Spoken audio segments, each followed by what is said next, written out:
Senate Judiciary Committee held a massive hearing with almost all of the major social media companies' CEOs to talk about how dangerous social media was for teenagers and kids. And while I 100% agree that there is a mental health component to overuse of social media, I have to wonder if there's an ulterior motive going on when they say stuff like this. Social media companies, as they are currently designed, are dangerous products. They're destroying lives, threatening democracy itself. Threatening democracy. Your ability to follow people who can tell you things that the mainstream media and our politicians don't want you to know, and maybe even change your mind every once in a while, is threatening democracy. Call me crazy, but something tells me these people aren't actually interested in protecting the mental health of children. I feel like under the guise of protecting kids, what our government is really trying to do is regulate what they want to deem as hate speech, where we all collect the vast majority of our news and information every day, silencing people who dissent against the government. It all just feels a bit too Orwellian 1984 for me. While we're at it, does anybody else find it wildly bizarre that our elected officials can't agree on what to do about the border? They can't agree on what to do about school curriculum. They can't even agree on what the definition of a freaking woman is. But all of a sudden, they all can agree that social media must be regulated at all costs for the children. There goes that bull crap again for the children, so-called, right? All they do is for the children. Meanwhile, child trafficking is at all-time high, right? And nothing is being done about it. The crazy celebrities and whoever is involved, politicians and all that went to Epstein Island, no arrest has been made. The list is still a mystery, right? I mean, they care about children so much. Why hasn't all these people been locked up? But no, they care about children just to not let them be involved in quote unquote conspiracy theories, or finding out that the government is behind a lot of bull crap, so to speak, right? That's what they do. I mean, they care about children. Look at what is happening, right? Care about children so much. They've allowed a very young child to change their plumbing, to change their gender at a very young age without even understanding the ramifications of what they're doing. Like they don't understand it, but it's okay for them to do that, damaging them for life. Right? I mean, they care about the children, right? Oh, it's all about the kids. The kids. The kids. Social media is damaging them. The kids. Right? That's what they use. They use all these talking points to take away your freedom. Meanwhile, things that really matter, they never touch on it, right? Like the lady was talking about, they can't even decide what a woman is. Hey, all of a sudden they care about the children, right? The border is still a mess, but they care about the children. Meanwhile, they're letting rapists and God knows who through the borders and things, right? Well, they care about the children. See the hypocrisy of these devils, man. The hypocrisy of this so-called politicians and mayors and presidents and what have yous, right? Senators. All of them. They are so bugged out of their minds, man. And they want you to believe them, that they're doing this for your so-called good. Man, miss me with that bull crap, man. Miss me with that bull crap. It's never for your good. Never, ever have they done anything for your good. Like she said, there's always an ulterior motive for everything they do. Even though they come at you all good and saying the sweet things, sweet nothings. Exactly, that's what it is. Sweet nothings. Because at the end of the day, it's nothing. Right? So I will pull this scripture out in Psalms the 55th chapter and the 21st verse. It says, the words of his mouth were smoother than butter, but war was in his heart. His words were softer than oil, yet were they drawn swords. All praises to the Most High Yahweh, Bahashem Yahweh Shai, Bahashem Ruach HaKodash. Double honors to apostles and elders of Great Millstone who taught us this truth and continue to teach us this truth. Peace, salutation, shalom, shalom, shalom to all you hopeful elect brothers and sisters out there that are of the household of faith, and to you brothers that are teaching this truth in honesty and in sincerity, to you I say shalom, right? I had to pull this scripture out because it perfectly describes this, like the guy we heard about, oh, social media has to be regulated because of the kids, right? Because it perfectly describes his narrative, this bullshit narrative that all this pushing, right? It says the words of his mouth were smoother than butter. Oh, it's for the kids, doing it for the children. Look at him, right? Meanwhile, behind closed doors, they don't give a goddamn, right? They don't care about nothing that happens to the children, because if they really do, all these big wigs that went to the Epstein Island would have been under the jail, man, with guillotines chopping their heads off, right? But oh no, they're not going to do that. It shows you how much they care. But their words, remember, their words always got to be smoother than butter, right? They entice you with smooth words, with sweet words. But at the end of the day, like it says here, but war was in his heart. And what is that? To take away your free speech, to ban social media, knowing full well that this is how we share our informations, right? Aside from the MSN, right? The mainstream media. Because you can't get no truth out of them. And they know this. They know we've understood that there's no real news coming out of them. It's nothing but propaganda, bull crap, their own narratives, pushing their own agendas, right? They understand that. And somehow we've come together, people that are actually seeking the truth, and we have our own alternative news media, right, so to speak. And it's nothing but pure truth. I mean, you get your shills here and there, but even the shills, they push more truth than your MSN, right?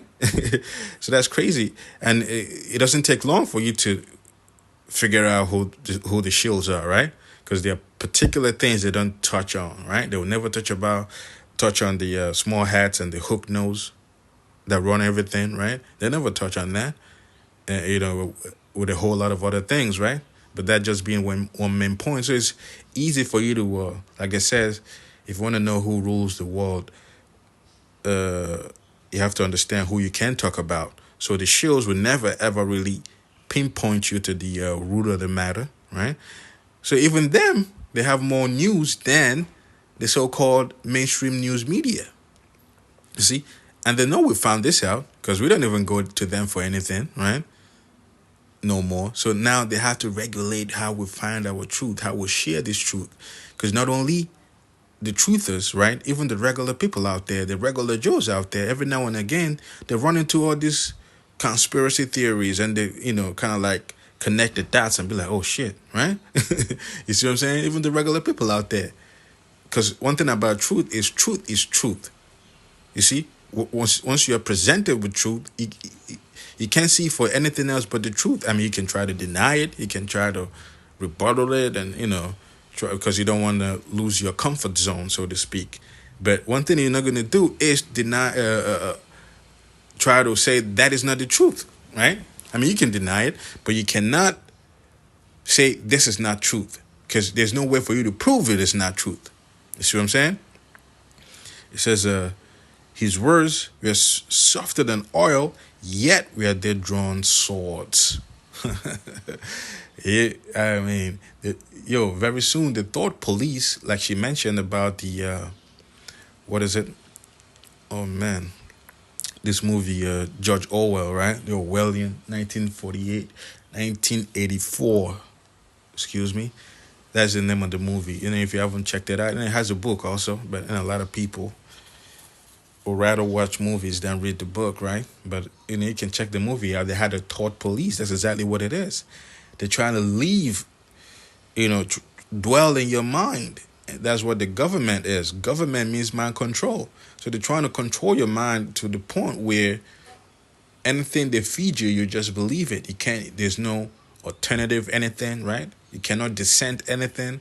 You just have to believe Big Brother and believe he is for your good. Even though he's not, it's obvious he's not. You see what I'm saying? So that's that softer than oil, yet redder drawn swords. So their swords now is in the form of legislations. Very soon they'll put it in place where this alternative news media, you won't be able to find them no more. You see what I'm saying? So this is why it is very necessary for you to get this truth right now, for you to be involved in all this movement right now, because very soon it will be nowhere to be found, man. You'll be left on your own. That's why the scripture talks about, for wisdom and knowledge shall be the stability of our times and strength of salvation. Because if you don't get the truth now, when the truth is taken away, because it is all biblical prophecy, the truth will be taken away. Once that happens, guess what? You'll be left with whatever it is that you've acquired throughout this grace period. You see? Let's get another quick scripture. This is Isaiah the 10th chapter, the first verse. The subheading says, Assyria is the most highest instrument. So ultimately, all these rulers, whether it be America, the past rulers, Assyrians, Babylon, Greeks, Rome, all those rulers that have ruled, guess what? They are all the most highest instrument.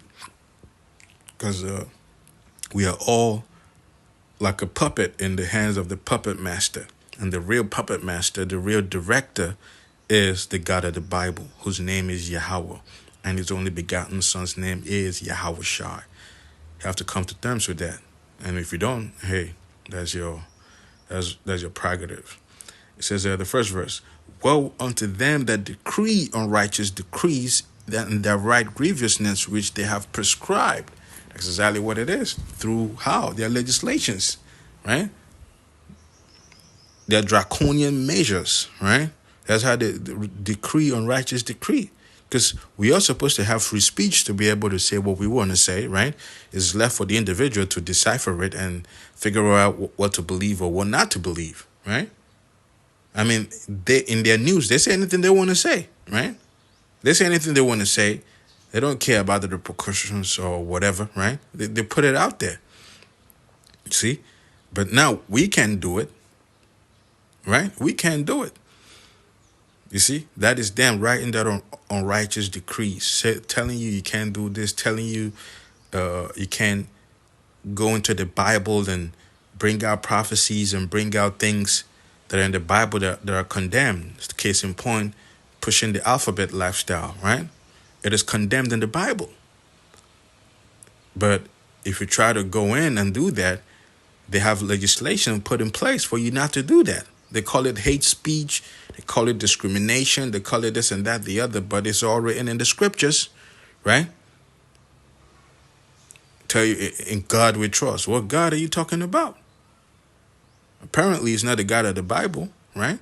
So it says, woe to you that decree unrighteous decrees and that write grievousness which they have prescribed. So this legislation they put in place is very grievous. Taxation, heavy taxation on the people, right? It's very grievous, man. You can't own nothing and be happy. That's very grievous. How the hell wouldn't you own nothing and be happy? I mean, that shows you the level of draconian measure they're about to unleash upon the world, right? To the point where you own nothing and be... Can you imagine that? I mean, it's bad enough as it is right now, right? You buy a house and if you don't pay mortgages and buy a car, you don't pay your car notes, they will come and repo the whole thing, right? You don't really own anything, really. And then it's going to get to a point where you can't even buy nothing. But you will be happy. They will give you whatever they give you. That's where they're trying to take it. And it all starts from your free speech, right? Once they take that away, they will keep going further and further and further. You won't even have a home. Your children will not be yours. It will just be for big brother, right? That's where they're taking it, man. And it's very grievous. The second verse, it says, to turn aside the needy from judgment. To turn aside the needy from judgment. And to take away the right from the poor of my people. All your rights are being taken away. Whether you notice it or not, whether you know it or not, whether you're aware of it or not, your rights are being taken away. Inch by inch, step by step, bit by bit. It is all being taken away. And a lot of people have no idea. Right? It says that widows may be their prey and that they may rob the fatherless. That's all their plan, their ploy, right? Rob the fatherless, widows their prey. Women are always the prey of the government, right? They give you a little bit of benefits. They give you a little bit of teats. You think they're with you. Next thing you know, man, you're doing the bidding of the government. Crazy, man. It says, and what will you do in the day of your visitation and in the desolation which shall come from far? To whom shall you flee for help? And where will ye leave your glory? So that's a question right here being posed on the wicked elites, man. The wicked elites, Idumeans, right?